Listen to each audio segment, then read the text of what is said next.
Good morning, everyone. My DAC family. For those of you that don't know me, I'm Ellen Wynn. I've been with DAC for over 7 years, and I'm really excited to be leading today's huddle. I've been um, busy building my business, supporting a team, and I also have other businesses. So DAC is not the only thing that I do, but by building this business in addition to my limousine company and an insurance agency, it has afforded me a lifestyle that most people can only dream of. So I want to get started by giving us our title for today's huddle is Storytelling Builds Trust and Credibility. And to kick that off, I'll give you a quick background on how I got started because I think some key notes can be taken away from my personal story of getting started with DAC. So back 7 years ago, I was scrolling through Facebook and I saw a couple of really good friends of mine who live out in Texas. They're self-made millionaires, and they had created a live video stream on Facebook telling their story about how they had just helped a small business, an IT company, get over $100,000 that they had applied through the bank. The bank was unable to help them, and they were able to help this business get funding. And they also said in return, they received a nice commission with a comma in it. When I saw that, it really resonated with me. I sent them a message and I said, "Hey guys, what are you up to? I saw your Facebook Live on helping a business get funded." And they quickly responded. They sent me over to the partner page on the David Allen Capital site, just like we have today. Just the presentation was a little different then than it is now, but very similar. I watched that presentation and it really resonated with me. Why? Well, I've been a business owner since 1997. I used to own a couple of restaurants, and from going from one restaurant to a second location, I was needing working capital, and I could only get part of what I needed from my bank. So back then in 1997, I ended up draining my 401k, actually borrowing some money from family and doing whatever I needed to do when the bank couldn't help me. So I really felt I put myself in those business owner shoes when I saw and heard David tell the DAC story. So it resonated. And, that's my why. Yesterday's message from Matt on why really led me into let me tell my story and show you how that can resonate with your audience. So that's why I'm here. The key takeaway on my story is share your story and why you believe in DAC, or share your story about helping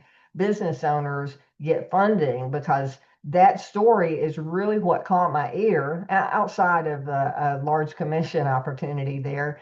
But storytelling always sells rather than facts, right? We talk about facts tell and stories sell. So with that said, I want to get us into our funding story of the day. And this is on a restaurant out of Florida. We have broker is Bill Owen. Congratulations, Bill, for getting this business through the funding process.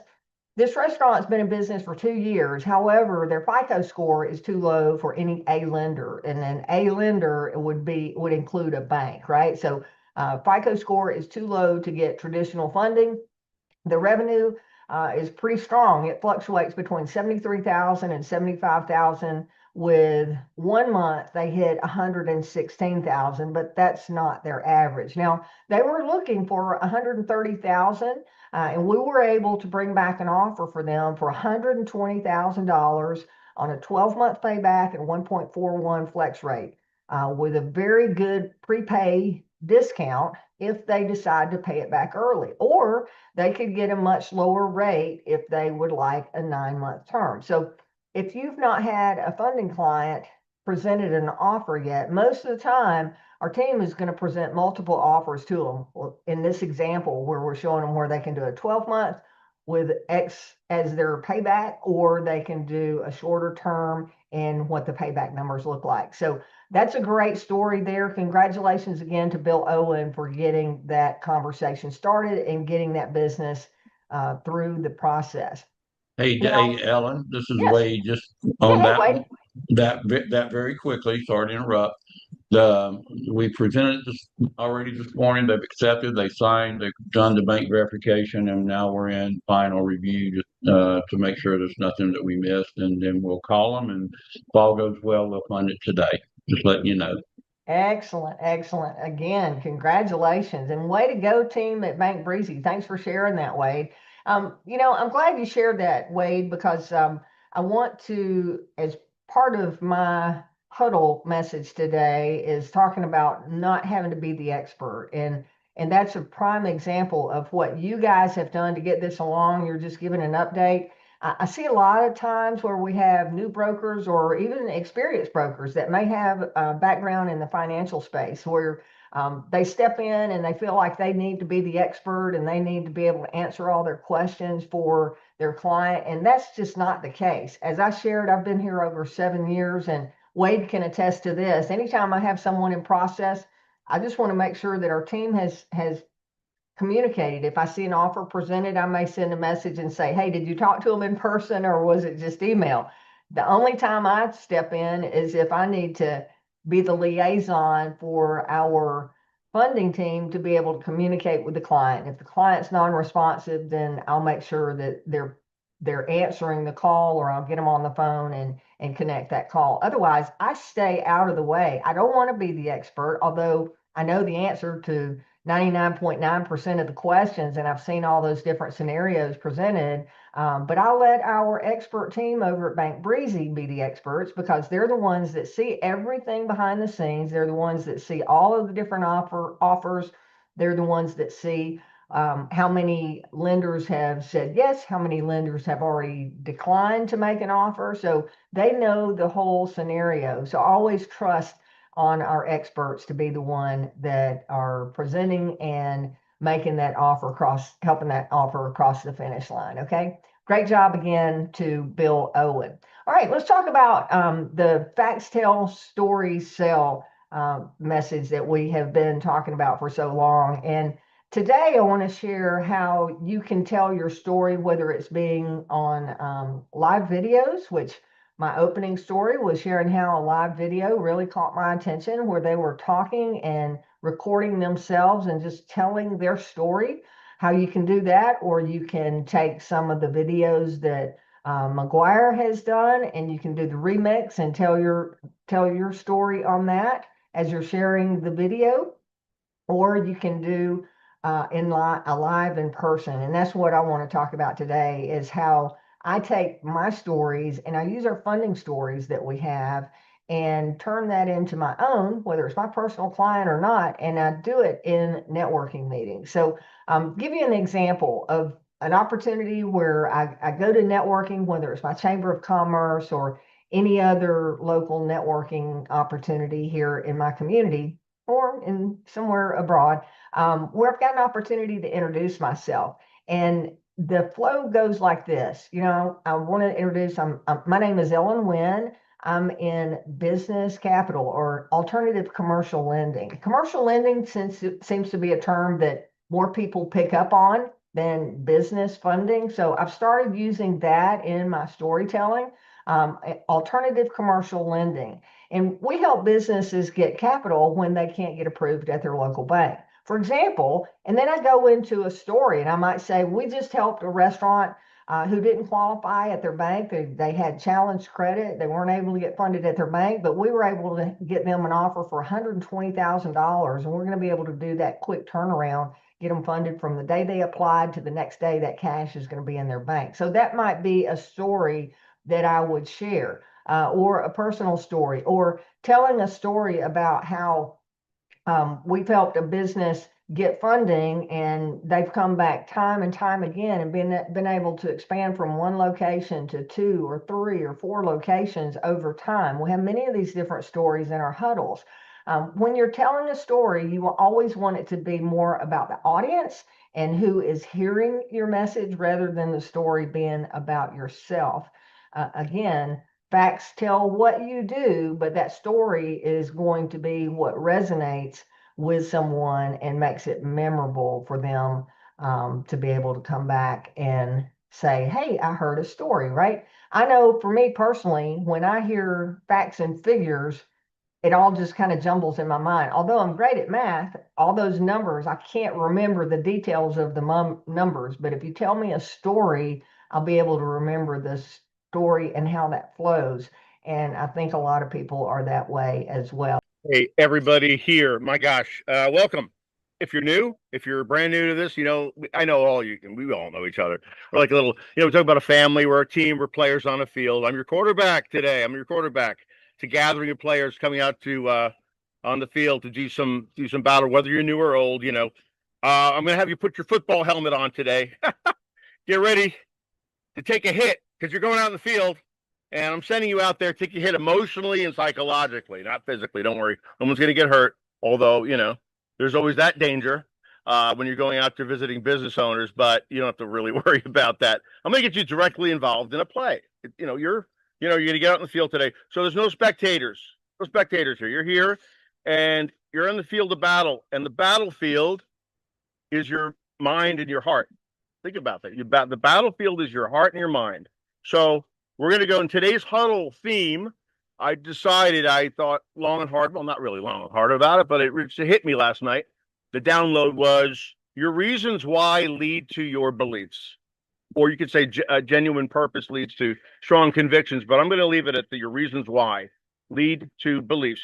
And before I get into it, that's the theme. The funding story for today, apparently, as mentioned yesterday, Deborah of DP Business Capital, she has this client that she got reached back to. If you listen to the call yesterday, she did a reach out. Now this client reapplied, who applied months ago. This client is a coaching and a health and wellness company in Tennessee, and they have very good personal credit. The customer does, with great balances, great monthly revenue. They're averaging $250,000 a month in revenue. But the file was declined by all of our A-paper lenders. You guys know what that is, right? On deck lending and some of the other ones, due to previous business tax liens, past delinquent business credit lines of credit, apparently, and very high volatile bank activity, which is sporadic. But and also, they had large inquiries into other MCA or lending companies. But the client's asking for $500,000, and Wade or the team, they were able to secure a second position. They already have one before this, an offer. It's on the table. I'm not done deal, but it's on the table for $250,000. That's the second position with a 12-month term at a flex rate of 1.38. That's insane, and that is a testament to the fact that they have a need and they're willing to go out again. There's enough times passed since they've been taking that first funding. And we're coming back with the best second position that anybody could offer. So it's on the table. And congratulations to Deborah for reaching back out to this client, VP Business Capital's Deborah Ramirez, one of my agents. Now, I want to just start this sucker here and just get the understanding of the thing I mentioned up front about your initial purpose leading to everything else. That your reason why. Okay, but reasons why business owners need capital. So understanding and acknowledging these two things allows you to achieve greater success with much less resistance. Okay? So you're going out in the field, you're in battle, you're in the field, but what allows you to get through and navigate, right? The terrain or the ball field, the downfield without resistance. And that comes from your initial purpose. Okay, we'll call it that, purpose, because I keep interchanging between the term reasons why, but ultimately leads to your beliefs or your strong convictions and your ability to pass through and get through. So here's today's challenge. I'm going to say that, and again, I'm going to give you a challenge. Here's the play. I'm a quarterback. I'm giving you the play. I want you tonight, before you go to bed or after this call, whenever you have the time, peace of mind, to just think and make a list. I want you to write this down. All of the possible reasons why small business owners may need capital, working capital, occasionally, soon, now, or in the future. Just list it, write them out. If you don't know it, and again, that's number one, write those things out. And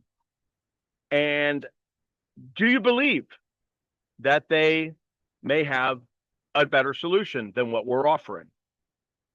Do you believe? Now, my first obstacle when I started was I thought they could go to the bank. I was truly believing that. That was an error in my judgment or understanding. I just didn't have the knowledge or information. Once I had that, I was able to have conviction and a greater understanding and willingness to approach them. I was timid at first about our cost of funding. So let's just get that. Now, do you believe that you do have, do you believe, because you just analyzing, you've listed all the reasons why they need it, and if they don't have another option. So write out your list, okay, and then examine your belief. Do you believe that you have the best solution for them in our market space with the Bank Breezy platform, okay? If you don't, watch the Partner with Us overview. Go to the or your link, your recruiting link, and go to the long video overview. Watch it again. In fact, that's your assignment. Watch that, because that's going to solidify your conviction. It does for me. And I've been doing this with DAC for 7.5 years, almost, right? And I still go back and I watch, as the gentleman said at the beginning of the call, I go back and watch David's video. I mean, I don't watch mine. I watch mine once or twice, but I'll watch his to reinforce my beliefs. So, my reason why too, there's interchangeable things going on here. So I want you to do that. That's your assignment. Now, list all the business. Again, I made a quick note of this. All the benefits of our Bank Breezy platform, what we offer, okay? Benefits and the result to your client of having the multiple best option offers if they can't get bank funding. So you have, and if not, go to step 2. I'm talking seasoned agents, people have been here for years, you just started this week. Go back to step 2 in the 7 steps of getting started right at the resource center. I don't know if they moved it yet to training, but watch that. Again, I've watched it. I'll go back and watch that thing, every month or so. I'll go back and remind myself of what my new brokers are coming on and having to watch. They've got to see that. And what's their impression? Is this the mindset? Okay, can they get their beliefs? Can they earn beliefs by understanding? And will they relate it to their reason why? So that brings us to the next thing, the reason why. Write down your reasons why you want to offer this option to business owners, any and all business owners, those you know and those you don't know. You want to write those things down. So have a clear mind. Okay, what's the purpose? Why am I doing this? And do I want to do this? And if you do, those beliefs come. So it's first comes that foundation. I mean, I don't want to just beat the dead horse, but you really have to have a strong reason why, and everything else flows from it. You'll have belief. You want to get back to the call. You'll want to say, you know what? I really want to do this. And you won't be timid. You won't be afraid, and you'll have no resistance. So lastly, write down and again, all your reasons why that you want to succeed here. You want to succeed here, and how you see yourself doing this by taking your beliefs onto the playing field, right? Taking your beliefs and putting them into action. Break. That's the end of the huddle.